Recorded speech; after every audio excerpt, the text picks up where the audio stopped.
नमस्कार, आप देख रहे हैं भारतीय न्यूज और मैं हूं आपके साथ आरती सिंह आजाद। डालते हैं नजर खास खबर की ओर। मध्य प्रदेश की आर्थिक राजधानी इंदौर शहर की जिला न्यायालय ने वर्ग विशेष युवती द्वारा लगाए हिंदू युवक पर दुष्कर्म ब्लैकमेल के आरोपी युवक को दोषमुक्त किया है। दरअसल वर्ग विशेष युवती द्वारा परदेसीपुरा थाना पर हिंदू युवक के ऊपर ब्लैकमेलिंग व दुष्कर्म की एफआईआर दर्ज कराई थी, जिसमें युवती ने युवक पर अश्लील फोटो से ब्लैकमेलिंग कर दुष्कर्म का आरोप लगाया था, जिस पर थाना परदेसीपुरा ने युवक पर दुष्कर्म व ब्लैकमेलिंग की एफआईआर दर्ज की गई थी। आरोपी युवक के एडवोकेट कृष्ण कुमार कुन्हरे की माने तो न्यायालय के सामने युवती के बयान बदलने व आरोपी युवक के द्वारा युवती की चैटिंग में मिले सबूत व एडवोकेट कृष्ण कुमार कुन्हरे के तर्क सुनते हुए कोर्ट ने दुष्कर्म व ब्लैकमेलिंग के आरोप में युवक को दोषमुक्त किया है।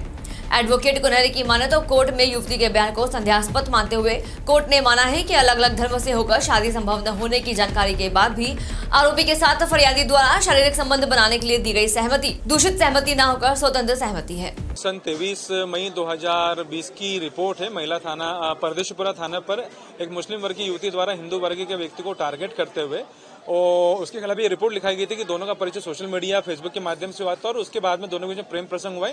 युवती के आपत्तिजनक फोटो युवक अपने पास रख लिया और उसको दिखा के ब्लैकमेल करने की धमकी देते हुए बलात्कार लगातार अगस्त 2019 से लेकर मार्च 2020 तक करता रहा। अब इसके बाद में जो जांच अधिकारी सब इंस्पेक्टर थी रेखा चौधरी, उन्होंने युवती के लेट से कोर्ट में धारा 164 के बयान कराए 7 दिन बाद और स्क्रिप्ट को थोड़ा बदल दिया गया। स्क्रिप्ट को बदल के थोड़ा बड़ा चढ़ा के ये कर दिया गया कि नंदनगर के किराएदार वाले स्थान पर तो बलात्कार करा, लेकिन बाद में ओंकारेश्वर खंडवा भी लेकर वहां पे कोल्ड ड्रिंक्स के अंतर्गत शराब भी पिलाई, कोल्ड ड्रिंक में नशीला पदार्थ पिला के वहां पे बलात्कार करा। ये पूरी स्टोरी बना के जब कोर्ट में चालान पेश हुआ और कोर्ट में जब पूछताछ हुई, युवती को बुलाया और हमने जब उससे सवाल जवाब करे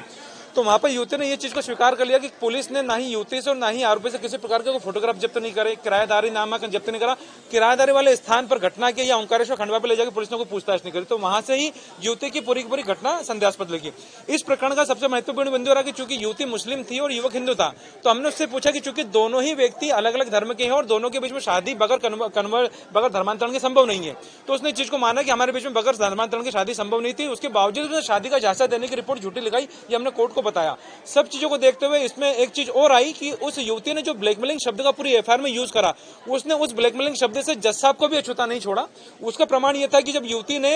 युवक को, आरोपी को जमानत पर छूटने के बाद में व्हाट्सएप पे यह मैसेज करा कि अगर आज पेशी लगती है, कोर्ट में तारीख लगती है, तो मैं कोर्ट के सामने जज साहब के सामने रहूंगी और जज साहब को ब्लैकमेल करूंगी।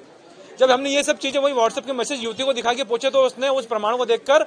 जज साहब के सामने देखकर वो सब चीजों को स्वीकार कर लिया कि हाँ, मैंने बोला था कि मैं जज साहब के सामने इमोशनल होकर रहूंगी और इमोशनल ब्लैकमेल करूंगी। सब चीजों को मानते हुए कोर्ट ने आरोपी को न केवल बरी करा बल्कि महत्वपूर्ण ये विशेष न्यायाधीश महोदय चारुता दांगी साहब ने यह अभिमत दिया कि दो अलग अलग धर्म के होने की जानकारी युवती को होने के बाद भी अगर युवती दोनों के जो शादी संभव न होने के तथ्य को जानकारी होने के बाद भी युवती अगर युवक के साथ शारीरिक संबंध स्थापित करती है तो युवती की जो सहमति युवक ने ली है वो दूषित सहमति नहीं, युवती की स्वतंत्र सहमति मानी जाएगी। ऐसा करते हुए कोर्ट ने युवक को बरी करा और साथ में एफएसएल रिपोर्ट के साथ में मेडिकल रिपोर्ट में भी ऐसे बलात्कार की पुष्टि नहीं हुई। ऐसा लगातार देखने में आता है कि इस तरह के कई मामले आते हैं, कई महिलाएं जो है चूंकि इसके अंतर्गत ये मामला उन महत्वपूर्ण प्रकरणों और उन वर्ग विशेष के प्रकरणों में ये महत्वपूर्ण एक बोल सकते हैं नींव के मतलब आपकी नींव साबित होगा, जहां पर एक युवती अन्य धर्म से संदर्भित होती है और युवक अन्य धर्म से संबंधित होता है। चूंकि दोनों ही अलग अलग धर्म से संबंधित होने के बाद भी अगर दोनों के बीच में जब शादी संभव नहीं होगी बगैर कन्वर्शन के, तो वहां पर शादी का झांसा देकर बलात्कार करने की बात आ नहीं सकती। तो वहां पर कहीं ना कहीं ये निश्चित रूप से सहायता और सहयोग प्रदान करेगा ये जजमेंट।